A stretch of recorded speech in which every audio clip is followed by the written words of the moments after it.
As motorists hit the roads more and more, gas prices, you're going to notice they're surging, and the fear of gas shortages, they're still there a little bit. So there are ways you can avoid costly car trouble.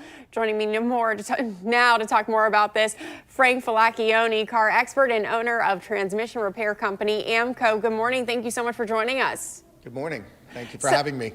So let's talk a little bit about people are back on the roads. They are antsy to get out. How do I save money on filling up? Well, unfortunately, the biggest gas guzzler is your own habits. So let's talk about that a little bit. Your fuel economy is going to be directly related to how hard you push down on the gas pedal.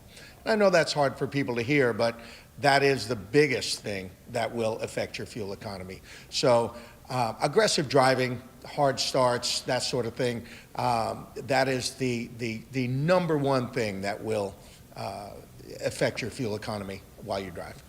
How important is it to maintain that regular car maintenance? You know, sometimes it's very easy to push that off, but is that really going to make a big difference? Well, that does make a big difference. So oil changes, transmission fluid changes, air filters, that sort of thing, they all make the engine less efficient.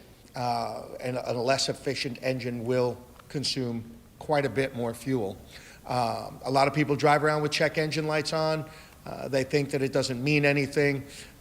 You don't necessarily feel the effect of that engine light on and that malfunction, but it could affect your fuel economy quite a bit.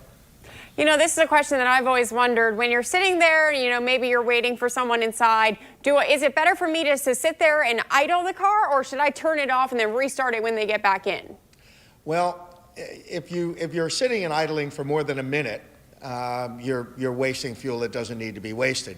Unfortunately, here in Florida, if the temperature outside is 100 degrees, it's hard to sit in the car with it shut off. But certainly, if you're going to be idling for more than a minute or so, you do want to shut the car off. Restarting it really doesn't use very much fuel at all. Besides the obvious of why you need to make sure your tire pressure is good, because obviously you need your tires to work, does that help fuel efficiency? Tire pressure is also critical. Underinflated tires will rob fuel efficiency. Underinflated tires also build a lot of heat within them, which is a safety issue. So always keeping your tires inflated to the proper pressure is critical. The information on that inflation pressure can be found in your owner's manual or on the sticker on the door jamb, driver's door jamb. You know, by the time someone sees you, usually it's too late. You know, what is the one thing you wish people knew or thought of when they're driving that would avoid having to come to you? I don't want to take away business, but again, you know, what is the one thing you want to tell people? Well, I want to tell people that when that check engine light comes on, get it checked and get it fixed. You wouldn't believe how many people come in and they have a check engine light on, and we say, how long's the light been on? Oh, it's been on a year. We know what's wrong with it.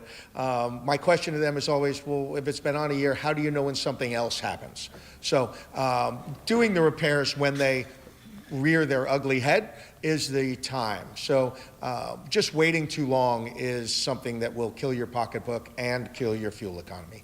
Frank Falacchione, thank you so much for joining us this morning. He's got an Italian last name like mine. He does. Michelucci Falacchione. Yeah, he's here. Don't worry. That's Vic, if you can't tell. All right, everyone. We'll be right back. Italiano, eh?